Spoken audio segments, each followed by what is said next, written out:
A escuderia Lecoq surgiu no mês de agosto de 1965, em pleno regime militar.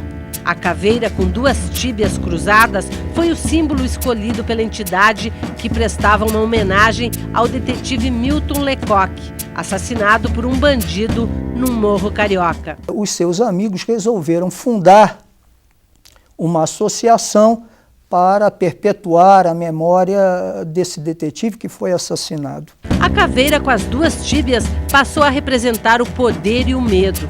Os integrantes da entidade orgulhosamente ostentavam o símbolo que abria todas as portas. O lema da escuderia era o mesmo do Esquadrão da Morte, o de que bandido bom era bandido morto. A exemplo de outros esquadrões da morte criados durante o regime militar, a escuderia Lecoq chegou a ter 3.800 membros nos anos 90 e filiais em todo o Brasil e América Latina. A organização era basicamente formada por policiais civis e militares, mas no Espírito Santo também tinha em seus quadros autoridades do Legislativo e do Judiciário. Foi pela persistência deste delegado, ameaçado de morte e respondendo inúmeros processos para afastá-lo da investigação, que o trabalho filantrópico da escuderia foi desmascarado. Naquela época, nós pegávamos um inquérito daquele de homicídio e víamos, bem, quem que pode ter assassinado essa pessoa?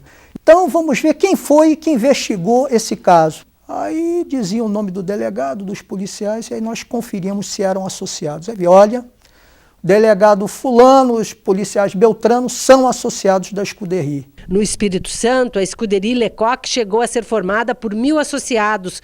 O grupo estava envolvido em dezenas de crimes, como tráfico de drogas, jogo do bicho, roubo de carros e assassinatos. A distorção foi tão grande que perícias passaram a ser elaboradas de forma a dar uma conclusão diferente daquilo que havia ocorrido num determinado episódio criminoso, não é?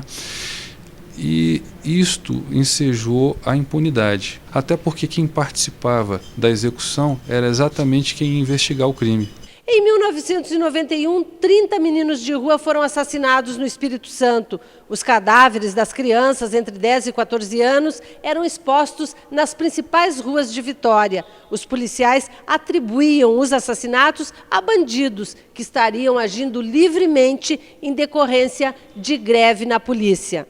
O clima ficava mais tenso, ia ficando mais tenso e os sindicalistas ameaçavam medidas mais severas contra o governo, ou seja, chegaram uma vez a invadir o departamento médico-legal, a impedir o recolhimento de cadáveres. Podem imaginar uma pessoa que perde um parente e na hora de enterrar o seu morto, o cadáver não foi recolhido, o cadáver está sendo devorado por urubus na rua.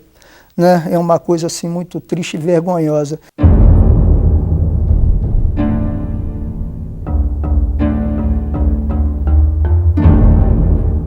Nesses ápices de tensão das discussões com o sindicato e com o governo do Estado, coincidentemente, entre aspas, aconteciam as execuções dos meninos de rua.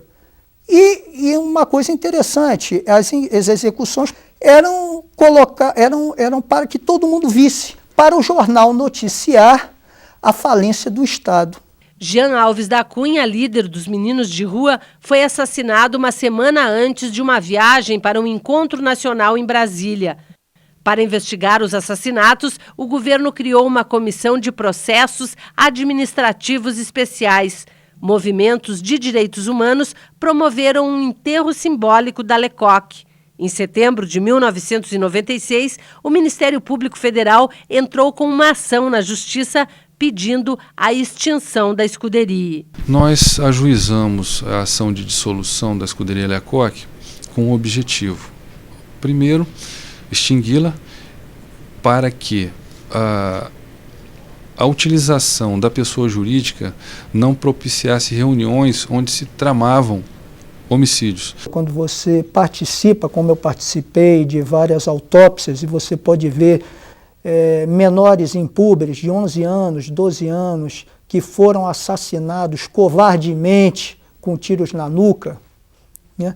Esse tipo de coisa não é normal. E o caso revolta ainda mais, ou seja, estimula ainda mais quando esses crimes estão sendo cometidos por criminosos travestidos de policiais. Então nós sentimos assim uma grande satisfação, né, quando nós podemos atuar para que a justiça seja feita.